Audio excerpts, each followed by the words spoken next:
오늘 함께 묵상할 말씀은 고린도전서 3장 1절에서 15절까지 말씀입니다. 형제들아, 내가 신령한 자들을 대함과 같이 너에게 말할 수 없어서 육신에 속한 자, 곧 그리스도 안에서 어린 아이들을 대함과 같이 하노라.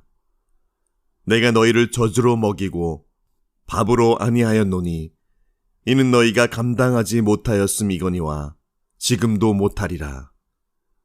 너희는 아직도 육신에 속한 자로다.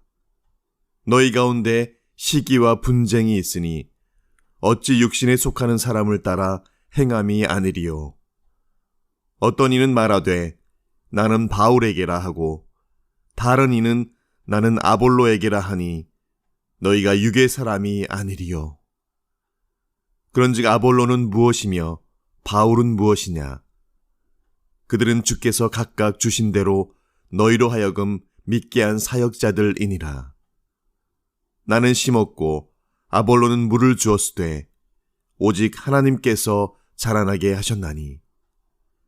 그런즉 심는 이나 물 주는 이나 아무것도 아니로되 오직 자라게 하시는 이는 하나님뿐이니라.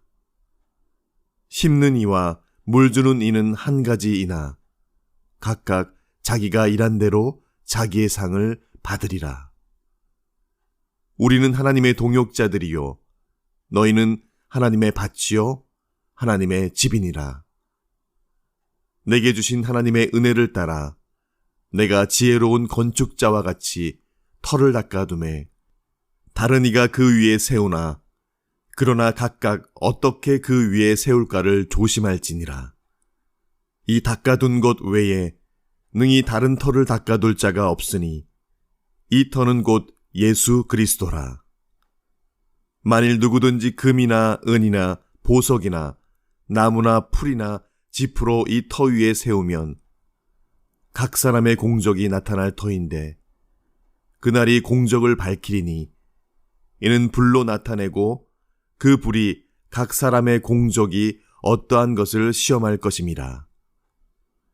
만일 누구든지 그 위에 세운 공적이 그대로 있으면 상을 받고 누구든지 그 공적이 불타면 해를 받으리니 그러나 자신은 구원을 받되 불 가운데서 받은 것 같으리라.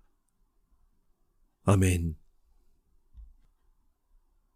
그리스도의 몸된 교회는 우주교회와 지상교회로 나누어지게 되지요.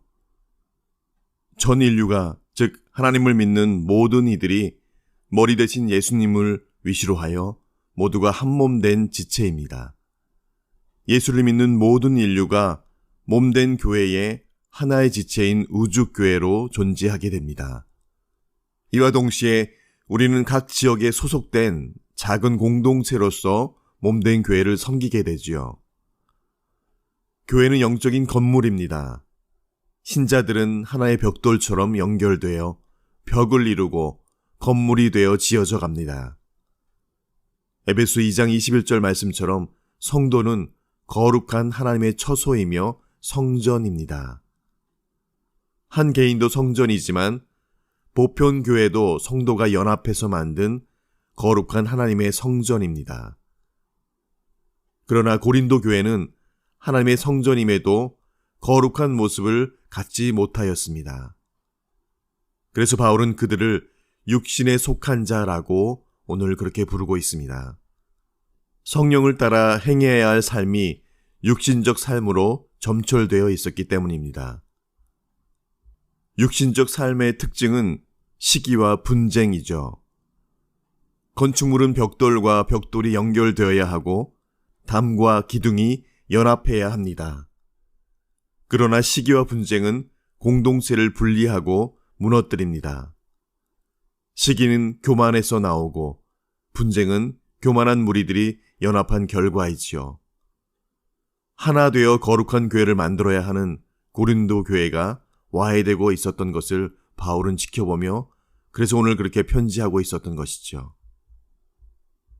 바울은 그런 분쟁과 다툼이 있는 고린도 교회 성도들에게 영적으로 미성숙한 자들이라는 육신에 속한 자라고 칭하고 있습니다.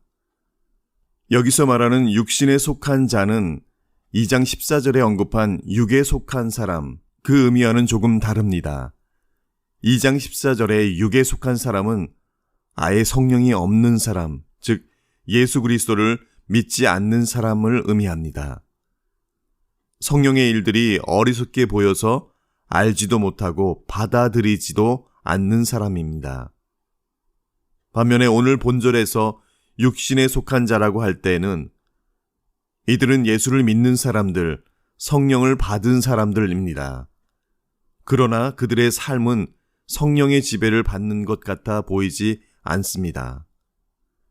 그들은 성령이 없는 그런 이들은 아니지만 여전히 육신에 속한 삶을 살기 때문에 오늘 바울은 그들을 육신에 속한 자라고 그렇게 부르고 있습니다. 그래서 바울은 이들을 또 다른 표현으로 그리스도 안에서 어린아이들이라고 정의합니다. 이 육신에 속한 자를 다른 말로 그 시대 풍조를 따라 살아간다는 말로써 윤리적 의미를 함축하고 있고 죄로 물든 본성을 따라 살아간다는 의미를 내포하기도 합니다. 다시 정리하면 육신에 속한 자들은 성숙하지 못한, 즉 미성숙한 자들을 일컫는 말로 오늘 바울은 사용하고 있는 것이죠. 본문 3절에는 왜 바울이 고린도 성도들을 육신에 속한 자 또는 어린아이와 같은 자들이라고 표현했는지를 말씀해주고 있는데요. 바로 시기와 분쟁이 있었다고 합니다. 바울이 고린도 성도들을 향해서 신령한 자들을 대함과 같이 할 수 없고 육신에 속한 자들을 대함과 같이 한다는 이유가 바로 이것에 있었던 것이죠. 그들 가운데 시기와 분쟁이 있어 그리스도인의 영적 공동체에 어울리지 않는 세상 사람들이 행동한 것들이 그들 가운데 나타났기 때문입니다. 여기에서 행한다라고 번역된 단어는 문자적으로는 걷는다는 의미도 있고 비유적으로는 삶을 살아가는 것 또는 삶의 방식을 뜻하기도 하죠. 그리스도인은 성령이 없는 세상 사람들의 삶의 방식을 본받아 성령이 없는 사람들처럼 살아서는 안 되겠지요. 고린도 교회 분쟁과 시기의 양상이 4절에 기록되어 있는데요. 고린도 교회 사람들이 나는 바울에게, 나는 아볼로에게 라고 하면서 특정 지도자들의 이름 아래 자신을 과시하고 다른 사람을 무시하며 분쟁하고 있었던 것을 발견하게 됩니다. 이것은 성령 받은 그리스도인에게 합당하지 않은 모습입니다. 어떤 이가 보기에 바울이 더 출중해 보이고 어떤 이가 보기에 아볼로가 더 출중해 보이는 그런 육에 속한 자들의 눈으로 판단하고 당파를 짓는 것. 바울은 너희가 육의 사람이 아니리요 라고 하면서 반문하고 있습니다. 바울이나 아볼로는 고린도 교회에서 위대한 인물이었음이 틀림없습니다. 그 두 사람으로 인해서 복음을 듣고 하나님으로 나왔던 사람들은 그래서 그들을 높이며 추종하는 사람들이 분명히 있었습니다. 바울은 사역자들을 지나치게 높이지도 않고 성도들 앞에서 그들의 중요성을 과소평가하지도 않았습니다. 5절에서 바울은 아볼로와 자신은 주께서 각각 주신 대로 너희로 하여금 믿게 한 사역자들이라고 그렇게 말할 뿐이었습니다. 사역자로 번역된 단어는 종, 돕는 자라는 의미입니다. 사역자들이 복음을 전하는 수고를 감당함으로 고린도인들이 예수께 나아오고 또 몸된 공동체를 세우며 이루게 되었던 것이죠. 바울은 자신과 아볼로의 사역이 각각 다르다는 것을 언급합니다. 바울은 심었고 아볼로는 물을 주었다라고 합니다. 즉 각각의 부르심에 따라 사역자들은 그렇게 수고를 그 섬김의 자리에서 감당하였던 것이죠. 고린도 교회는 이런 사역자들에게 감사해야 할 것이라고 말합니다. 그러나 바울의 초점은 사역자들이 아닌 하나님께 있음을 다시 한번 천명하지요. 오직 잘하게 하시는 분은 하나님이시라는 것입니다. 그런데 문제는 그 시기와 분쟁에 있어서 고린도 교회는 아볼로와 바울을 주목하며 그들의 이름을 높임과 동시에 자신들도 그들의 이름을 통해 높아지려 했다는 점에 있습니다. 그러나 바울은 분명히 말하죠. 오직 하나님이 잘하게 하셨다라고 말합니다. 그래서 6절과 7절에는 하나님께서 잘하게 하셨나니 오직 잘하게 하시는 이는 하나님뿐이니라. 고린도 교회의 교인들의 그 시선을 하나님께로 맞추기를 바울은 간구하고 있습니다. 우리 믿는 그리스도인은 이제 더 이상 육신에 속한 사람이 아닙니다. 젖먹이 신앙으로는 세상의 유혹을 이겨나갈 수가 없지요. 이제는 육신의 일만 보는 젖먹이 신앙을 버리고 성숙한 신앙으로 자라가야 할 것입니다. 고린도 교회는 여전히 나는 바울을, 나는 아볼로를 따르는 사람이라고 하면서 서로 시기하여 다투었습니다. 그래서 오늘 바울은 그런 모습을 젖먹이 신앙이라고 합니다. 어린아이는 보이는 것만 생각합니다. 믿음은 보이는 것이 아니라 보이지 않는 것입니다. 하나님은 우리의 신앙이 건강하게 자라기를 원하십니다. 바울은 심었고 아볼로는 물을 주었을 뿐인데, 그런데 사람만 보지 말고 자라게 하시는 하나님을 봐야 하는 것이죠. 사람이 아니라 주인이신 하나님을 바라보아야 합니다.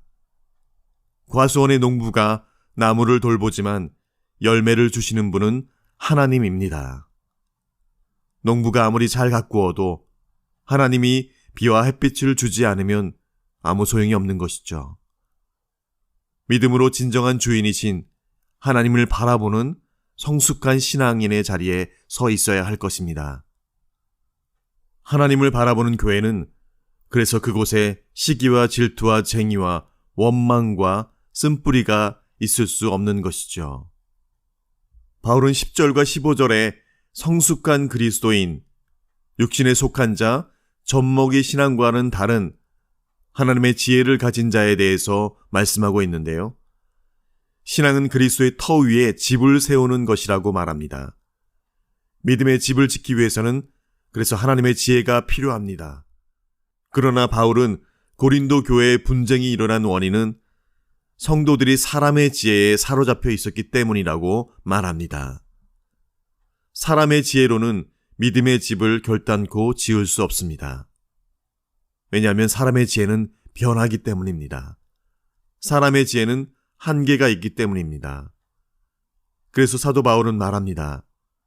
만일 누구든지 금이나 은이나 보석이나 나무나 풀이나 짚으로 이 터 위에 세우면 각 사람의 공적이 나타날 터인데 그날이 공적을 밝히리니 이는 불로 나타내고 그 불이 각 사람의 공적이 어떠한 것을 시험할 것임이라 라고 말합니다. 금이나 은, 보석과 나무나 풀과 짚으로 집을 지을 수는 있습니다. 그러나 모든 재료가 불에 견디는 것은 아니지요. 믿음의 집을 사람의 지혜로 세울 수 있다고 생각하는 젖먹이 신앙은 공적을 밝히는 그 불에 나무나 풀과 집과 같이 다 타버려 없어질 것이 되고 말 것입니다. 오직 금이나 은과 보석과 같이 하나님의 지혜로 제대로 자라가는 성숙한 신앙인만이 남게 될 것입니다. 예수 그리스도를 믿기만 하면 끝이 아니죠. 믿음으로 구원의 문을 열었으면 이제 그 문을 열고 주님을 향해 자라가는 우리가 되어야 할 것입니다. 여전히 젖먹이와 같이 육신의 생각에 머물러 있는 걸음마 신앙에서 속히 일어나야 할 것입니다. 보이는 것을 따라 흔들려서도 안 되겠지요. 하나님의 지혜로 믿음의 아름다운 집을 세워가는 그런 성숙한 신앙인이 되어야 할 것입니다. 마지막 때에 있을 불의 시험은 정결케 하는 시험입니다. 우리가 성숙된 신앙인으로 서 있을 때에 그 공적이 그대로 있으면 상을 받지만 불타면 해를 받게 될 것이라고 말씀합니다. 수고한 것이 헛되지 않기 위해서는 우리가 끝까지 주오실 그날까지 진리의 말씀을 붙들고 세상에서 구별된 자로서의 삶을 살아내야 하는 것이죠.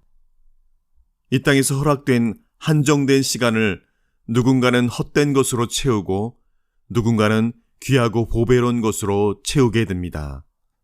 마지막 때에 하나님의 심판대 앞에 설 것을 생각하면 그래서 날마다 하나님 앞에서, 즉 코람데오의 정신으로 살아가야 하는 것이 마땅합니다. 이 땅에서 누릴 것과 받을 상을 다 받으면 하나님 나라에서 우리가 받을 상이 무엇이겠는지요. 하나님께서는 분명히 상 주시는 이심을 믿을지어다라고 말씀해 줍니다. 성숙한 신앙인으로 살아가는 것 쉽지 않습니다. 고난과 핍박과 어려움과 환난과 시련과 쓰라림들이 있을 것입니다. 믿는 자로서 그 삶을 감당할 때에 하나님께서는 상 주시겠다라고 약속하여 주셨습니다. 주신 이 하루도 그렇게 신실하게 살아내므로 오늘 하루의 상급을 하늘에 쌓는 그런 저와 여러분 되시기를 간절히 축원드립니다. 함께 기도하시겠습니다. 마음의 화평은 육신의 생명이나 시기는 뼈의 썩음이니라.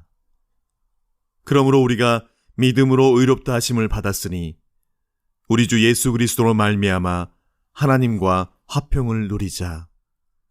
또한 그로 말미암아 우리가 믿음으로 서 있는 이 은혜에 들어감을 얻었으며 하나님의 영광을 바라고 즐거워하느니라.